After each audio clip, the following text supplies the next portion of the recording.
వీరేంద్ర ప్రసాద్ గారు కాల్ చేశారు హైదరాబాద్ నుంచి. వీరేంద్ర ప్రసాద్ గారు, టాపిక్ కి కన్ఫైన్ అయి మాత్రమే మాట్లాడండి దయచేసి. నమస్తే సార్. నమస్తే. ఇప్పుడు టీడీపీ ఇచ్చిన ముగ్గురు కూడా 3 ప్రాంతాలండి. ఒకరు గుంటూరు, ఒక కాకినాడ, ఒకరు విశాఖపట్నం జిల్లాకు సంబంధించిన వాళ్ళు. బట్ ముగ్గురు కూడా 3 సామాజిక వర్గాలు. అవును. ఒక కమ్మవారు, ఒకరేమో బీసీ అనుకుంటాను అయ్యన్న పాతాడు, సతీష్ కావచ్చు నాకు తెలిసినంత వరకు. కరెక్టే, యూఆర్ రైట్ అండి. సామాజిక న్యాయం బాగా చేశారు. చింతకాయల విజయ్ బీసీ, కొప్పల వేలమ్మ సామాజిక. అదేనండి, అదే బీసీ, కమ్మ, కాపు. ఇంకా ఫ్యూచర్ లో వస్తాయి, ఇంకా టీడీపీకి మళ్ళా ఇంకా ఉన్న ఎమ్మెల్యేలను బట్టి వేరే ఇంకా వచ్చే అవకాశం ఉంది ఫ్యూచర్ లో. అవును. అప్పుడు రంగా గారికి కానీ, వల్ల రామయ్య గారు కానీ, కడప రాయలసీమ ఇవ్వచ్చేమో.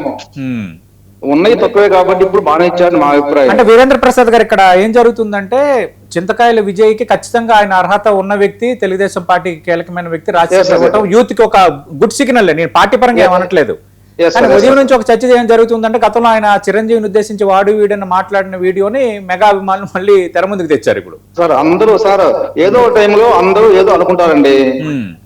ఇప్పుడు వీళ్ళు వాళ్ళు అంటారు, వాళ్ళు వీళ్ళు అంటారు, ఇంకా అదే పెట్టి కూర్చొని రాజకీయాలు అనేది స్టాటిక్ కాదు కదా, డైనమిక్ కదా. వీళ్ళు అనలేదా పవన్ కళ్యాణ్ బాబు అనలేదండి మీటింగ్లు పెట్టి? అవును. లోకేష్ అనలేదా? అంత కలిసిపోయారు కదా ఇప్పుడు. ఓకే, అది జరుగుతా ఉంది. వాళ్ళు వీళ్ళు అంటారు, మళ్ళీ ఫ్యూచర్ లో వేరే ఉన్నాయి కాబట్టి అప్పుడు రాధా గారు కానీ, కడప ఎంపీ ఓడిపోయారు ఆయన శ్రీనివాస్ రెడ్డి గారు కానీ, ఓకే, వల్ల రామయ్య గారు అంతా ఉన్నారు ఇంకా. అప్పుడు చేస్తారేమో. ప్రస్తుతానికైతే మటుకు టీడీపీ నిర్ణయం బాగుందని నా అభిప్రాయం. ఓకే, వీరేంద్ర ప్రసాద్ గారు చెప్పిన దాంట్లో ఒక పాయింట్ ఉంది. పవన్ కళ్యాణ్ కూడా చంద్రబాబును ఉద్దేశించి అంతకుముందు గట్టిగానే మాట్లాడారు కదా, నారా లోకేష్ ఉద్దేశించి మరి ఇప్పుడు కలిసి లేరా అంటున్నారు.